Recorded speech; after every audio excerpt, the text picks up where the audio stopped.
Assalamualaikum warahmatullahi wabarakatuh. Perkenalkan, nama saya Dadang Wahyu Prasetyo dengan NIM 240401286.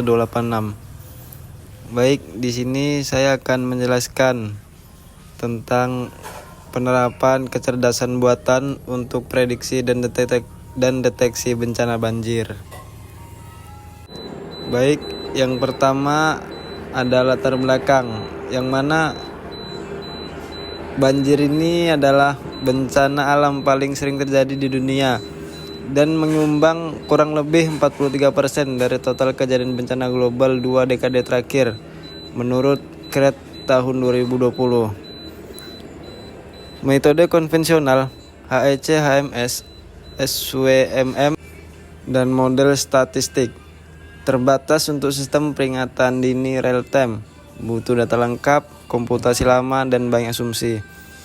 Artificial intelligence, yaitu yang mengandung mechanic learning dan deep learning, menawarkan solusi adaptif untuk memproses data heterogen dalam skala besar. Baik, selanjutnya itu ada metode penelitian, yang mana yang pertama itu adalah research question, yaitu yang mana yang dimaksud memberikan 3 pertanyaan penelitian, yaitu RQ1 sampai RQ3, yang mana dirumuskan sebagai fokus kajian.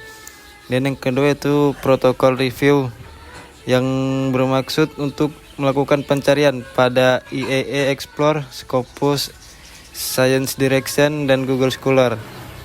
Dan yang ketiga itu adalah inklusi dan eksklusi, yang mana bertujuan untuk mencari jurnal yang terbit dari 2019 sampai 2024, pre-review, dan pembahasan penerapan AI yang nyata.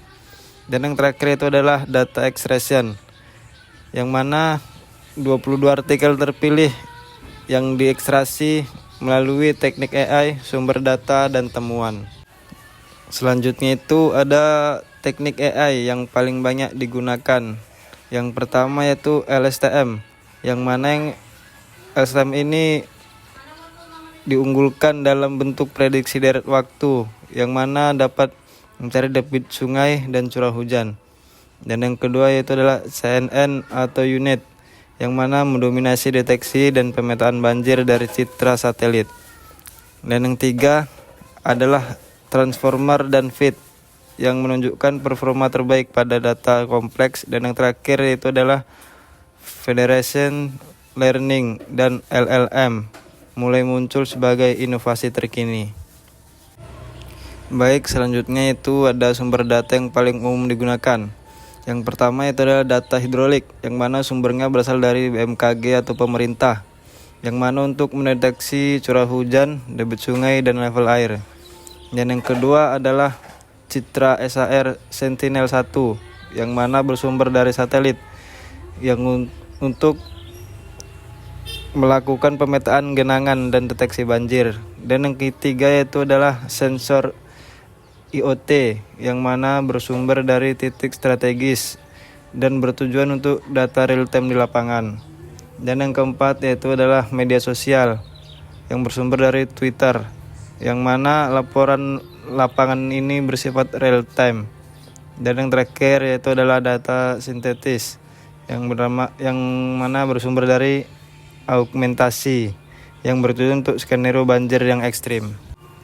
Hambatan dan tantangan implementasinya itu adalah yang pertama keterbatasan data ekstrim, dan yang kedua generalisasi spasial rendah, yang ketiga ketergantungan infrastruktur, dan yang keempat adalah kesenjangan riset implementasi.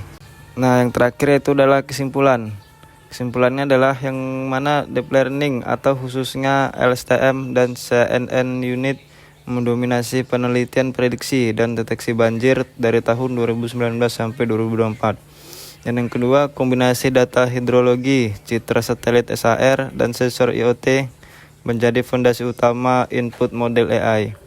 Dan yang ketiga adalah transformer, vision transformer, dan model hybrid atau CNN LSTM transformer GAN, yang mana menjadi tren terbaru dan menjadi inovasi terbaru.